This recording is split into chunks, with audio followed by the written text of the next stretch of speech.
Marcoleta, hindi naging matagumpay ang isinagawang rally ng kapatiran mo. Bakit nagkaganon?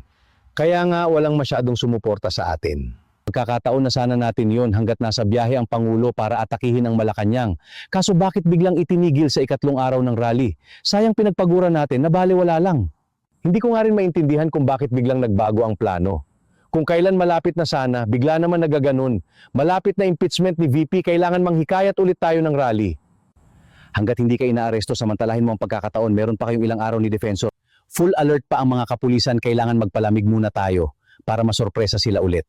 Bilisan na ninyo, baka maunahan kayo ni Boying Remulla kapag di pa kayo kumilos.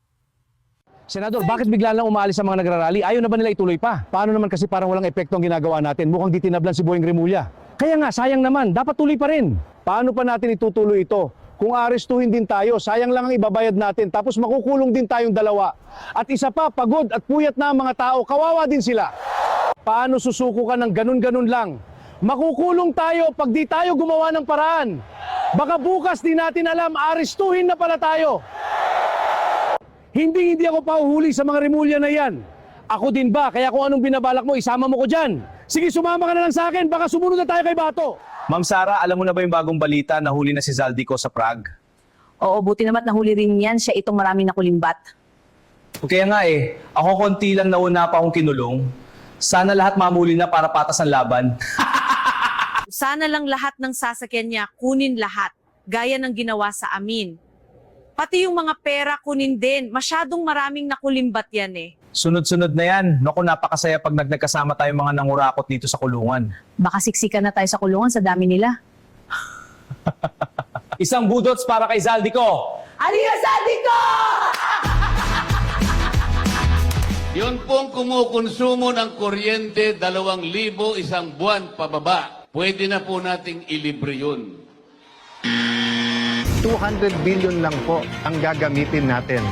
Mabibigyan na ng 10,000 piso ang bawat pamilyang Pilipino. Kung gugustuhin talaga ng gobyerno, kaya po ito. Sinabihan ko po ang Pangulo na if you give me 100 billion, I will solve all the problems of basic education. And that is what I want.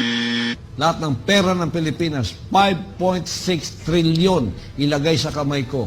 In 5 years, gagawin kong superpower ang Pilipinas. Lorenzinta, dating may maleta, kumampi kay Sara, kay Tulpo napunta, aray ko. Loren, nagka-tensyon, yan sa Senado, nang lumutang si Totoy Bato. Sumakay sa kotse ni Cayetano para ito'y makaboto. Ngayon sila'y nakumpleto sa bilang na 13. Nasibak si Tito Soto Cayetano na ang Pangulo. Congrats! Ang galing yung mangurap, galing yung tumanggap, buhaya ang ganap, buhay niya'y masarap, galing yung mapanggap, kami ang naghihirap. Nung nabuto kayo, kanya-kanyang palusot na ang mga gago, nahuhuli na ang iba, itinuro ang kasabwat nyo. Nagsama-sama na kayo, kaya lubog ang gobyerno. Kaya ang tawag namin sa inyo, buwayang paldo. Ang galing yung mangurap, galing yung tumanggap, buwaya ang ganap, buhay niya'y masarap, galing yung magpanggap, kami ang naghihirap. Hiring nag-umpisa, tinatawag na sa Kongreso at Senado, lahat pinaamin na kung sino-sino ang kasabwat nyo. one si ano, no, it's only ghost. Remember who, remember what, remember ya, buhay ang paldo. Ang gagaling, galing yung mangurap, galing yung tumanggap, buhaya ang ganap, buhay nyo'y masarap, galing yung magpanggap, kami ang naghihirap. Di na mapigilang matuta lahat sa inyo, wala pa rin say-say nakakulong, mga buwayang paldo, mga buwayang paldo. Ang gagaling, galing yung mangurap. Tulad mong balimbing ay tublikara, minsan pula kung minsan naman ay puti.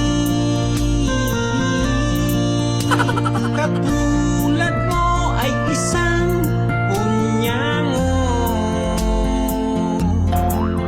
nag-iiba-iba ang iyong anyo. Ang taong balimbing ay isang sipsip, kung saan may pakinabang doon kumakapit. Para kang linta kung makakapit,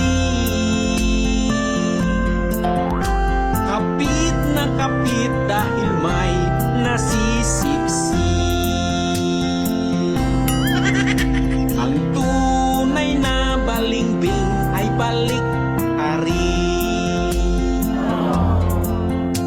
Akala mo ay tapat na kaibigan, magaling lang silang magpanggap. Balik na rin dahil sa pakinabang. Ang taong balimbing ay isang sipsip, kung saan may pakinabang doon kumakapit. Para kang linta kung makakapit, kapit na kapit dahil may nasisipsip.